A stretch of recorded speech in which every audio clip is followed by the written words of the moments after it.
Para sahabat Rema yang terkasih, selamat pagi dan salam jumpa. Misi adalah sesuatu yang penting dalam hidup dan tradisi gereja. Inspirasi ini muncul di dalam diri saya ketika merenungkan bacaan Injil pada minggu biasa yang ke-15 ini, yakni dari Injil Markus bab 6 ayat 7 sampai dengan 13.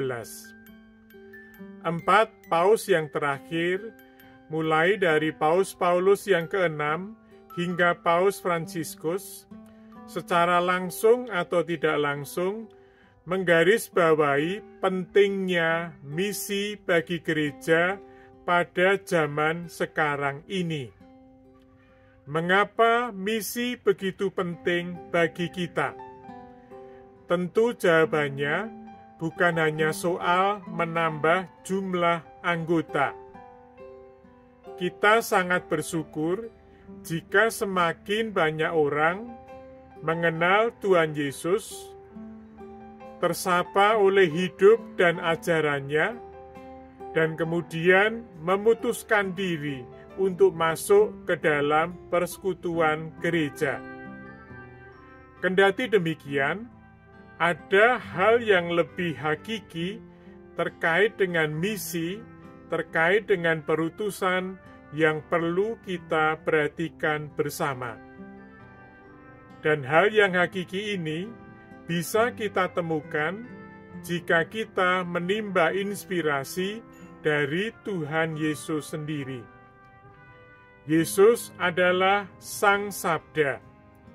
Dia hadir di tengah-tengah kita karena mengemban misi dari Allah Bapa sendiri.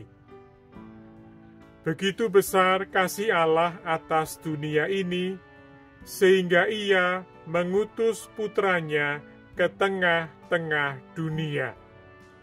Demikian kita dengar dari Injil Yohanes.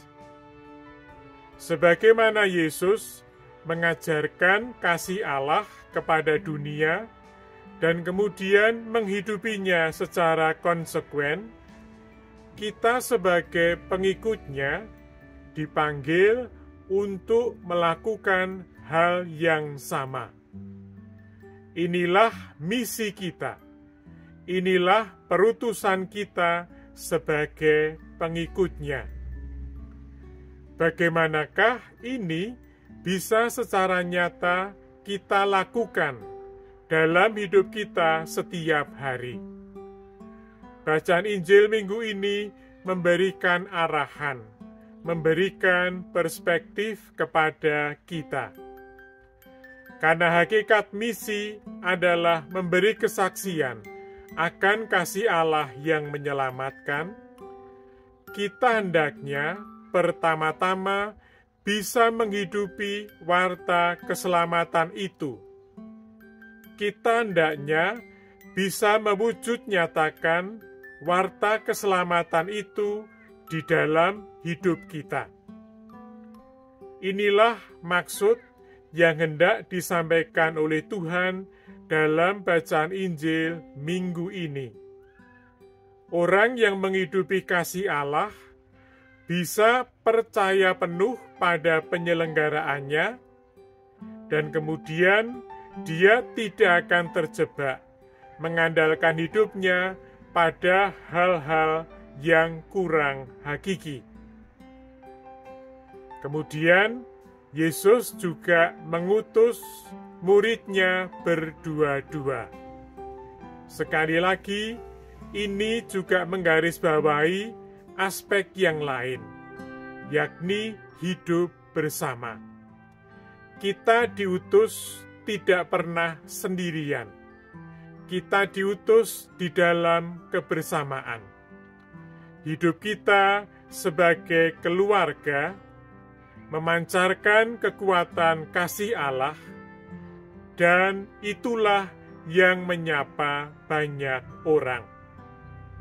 Saudara-saudariku, semoga lewat cara hidup kita, dimensi misioner gereja semakin terungkap nyata. Marilah bersama-sama kita memohon berkat-Nya. Semoga Allah yang Maha Kuasa dan Maha Kasih memberkati hidup kita sepanjang hari ini, dalam nama Bapa dan Putra dan Roh Kudus. Amin. Keluarga kudus, doakanlah kami.